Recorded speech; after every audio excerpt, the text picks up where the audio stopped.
Hai nakama, apa kabar? Selamat datang di channel Anime Haki. Pada video kali ini kami akan membahas spoiler lengkap One Piece Chapter 1030 yang akan memperlihatkan lebih detail kejadian apa saja pada chapter ini. Oke, langsung saja mari kita bahas bersama-sama.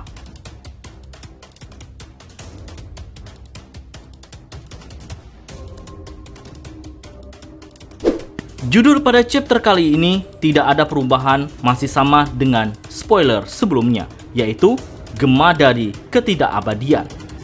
Lalu cover story-nya yaitu Brook berusaha menghindar agar tidak terinjak para semut yang terlihat seperti sedang parade militer. Nah, di awal chapter kita akan diperlihatkan Drake dan Apo berbincang di tempat yang sepi. Apo yakin bahwa Drake adalah mata-mata angkatan laut. Nah, dengan mengetahui bahwa ia adalah agen angkatan laut, Apo berencana memanfaatkan atau memperalat Drake dengan mengajaknya beraliansi. Dalam percakapan mereka berdua, Apo mengajak membentuk aliansi untuk mengambil semua harta Kaido. Apo tidak peduli siapa yang akan menang nanti, karena menurutnya peluang untuk mencuri sangat besar. Hal itu disebabkan pasukan Kaido sedang sibuk bertarung melawan aliansi samurai. Jadi, mereka tidak akan memperdulikan soal menjaga harta Kaido. Dalam percakapan itu, 3 sosok monster numbers ada di belakang Apo yang memastikan jika mereka turut serta dalam aliansi ini. Nah, di dalam percakapan itu, Drake berkata bahwa ia sama sekali tidak percaya dengan Apo karena sepertinya Drake telah mengetahui rekam jejak seorang Apo yang merupakan sosok pengkhianat. Scene berpindah pada sebuah tangga. Pasukan Tama menuruni tangga menuju lantai 1 karena lantai atas sudah dilalap oleh si jago merah. Salah seorang gifter menggendong Tama di kepalanya. Tiba-tiba mereka mendengar suara jeritan. Suara itu berasal dari potongan tubuh Kinemon. Kaki Kinemon itu berlari ke sana kemari meminta pertolongan. Akhirnya Usopp menangkap kaki Kinemon. Lalu Usopp mengajak berbicara kaki Kinemon. Usopp berkata, "Kamu kaki miliknya Kinemon?" Nami langsung memarahi Usopp karena Usopp berbicara dengan kaki, mana mungkin ia akan mendengarnya. Nami lalu menarik kaki Kinemon dan menggambar logo aliansi menggunakan jempol kaki Kinemon. Kaki itu mengerti bahwa mereka semua adalah aliansi. Setelah itu, Usopp lalu memutuskan mencari tubuh Kinemon yang lainnya. Scene berpindah lagi pada tempat pembantaian. Kanjuro tergeletak di tanah. Di tempat lain, ada Kiku yang bermandikan darah. Sementara itu, Kinemon yang tadi dibelah dua oleh Kaido ternyata masih hidup, meski perut dan kakinya sudah hilang. Di tengah perbincangan, Kinemon mendengar suara Denden Mushi. Kinemon menyadari bahwa itu adalah suara Orochi. Rupanya, yang menjawab Denden Mushi adalah Kanjuro dan menjelaskan bahwa ia masih hidup meski saat ini ia telah sekarat. Lalu Orochi memberikan selamat kepada Kanjuro atas pertunjukannya selama ini. Orochi melanjutkan perkataannya bahwa kau dengar bagaimana mereka memujimu. Tapi dendam kita masih belum terbalaskan. Masih ada lagi yang leluhur kita harapkan darimu. Lantas Orochi memerintahkannya untuk menggambar sesuatu untuk membalaskan dendam atas terbantainya klan mereka. Dan lalu meminta Kanjuro untuk membakar istana Kaido beserta semua orang yang ada di dalamnya. Kanjuro lantas menjawab, "Benar tuanku Orochi, aku akan memberikan pertunjukan terakhir klan Kurozumi."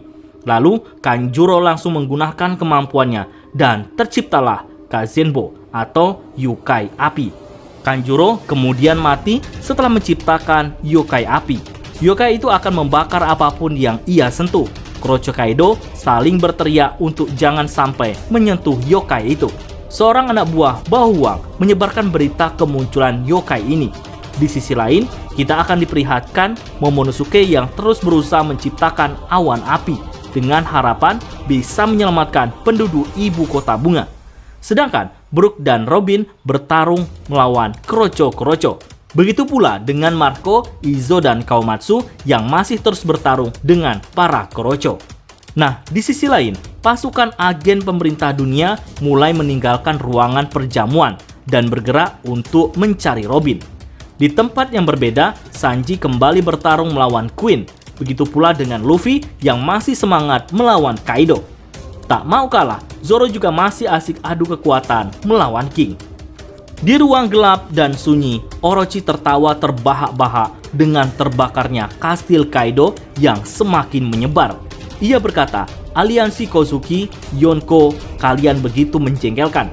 Hancurlah kau Kaido. Aku tahu bahwa di lantai bawah kastilmu ada gudang senjata." Setelah itu, Orochi memerintahkan Fukurokuju untuk bergegas pergi bersamanya sebelum Onigashima hancur. Dan jangan pedulikan pertarungan mereka. Di tempat yang berbeda, Yamato terlihat berlari menuju gudang senjata untuk membuang semua bahan peledak yang ada di sana. Tapi sepertinya dia terlambat. Salah satu gudang sudah meledak dengan ledakan yang sangat dahsyat. Scene lalu berpindah pada lantai 3. Pertarungan Kid dan Law versus Big Mom kembali dilanjutkan setelah Kid terbebas dari tumbal Hawkins. Kini Kid muncul dari luar ledakan. Robot besi rongsokannya dihancurkan oleh Big Mom. Big Mom mengendarai Prometheus, di tangannya ada pedang Napoleon dan Hera. Big Mom sangat marah kepada Kid dan akan segera membunuhnya. Sedangkan Kid terlihat begitu lusuh dengan badan penuh luka. Dalam sebuah flashback, kita akan diperlihatkan Kid bertanya kepada Law, "Apakah kau punya awakening?" Lantas Law menjawab, "Aku memilikinya, tapi aku belum menggunakannya. Aku hanya akan menggunakannya sebagai pilihan terakhir karena akan menguras semua energiku." Kid lalu berkata lagi, "Sama denganku, tapi lihat Big Mom, kita tidak bisa mengalahkannya dengan kekuatan abal-abal. Kita harus menggunakan semua kartu as kita, yaitu awakening." Setelah flashback selesai, saat Big Mom mengejar Kid, Law menggunakan kesempatan itu untuk menyerang Big Mom dari belakang. Law mengeluarkan awakeningnya dengan membuat organ dalam Big Mom terluka. Big Mom muntah darah, begitupun dengan hidung dan telinganya mengeluarkan asap. Para homies terkaget-kaget dan menangis melihat tuannya terluka untuk pertama kalinya. Big Mom lalu bangkit untuk menghajar Law yang kehabisan tenaga. Kini, giliran Kid yang mengeluarkan awakening. Kid mengubah tubuh Big Mom menjadi magnet alami. Seluruh baja dari Onigashima kini akan mulai meluncur ke tubuh Big Mom. Hal itu sontak membuat Big Mom sangat ketakutan. Oke, sekian dulu spoiler kali ini. Nantikan review kami pada video selanjutnya.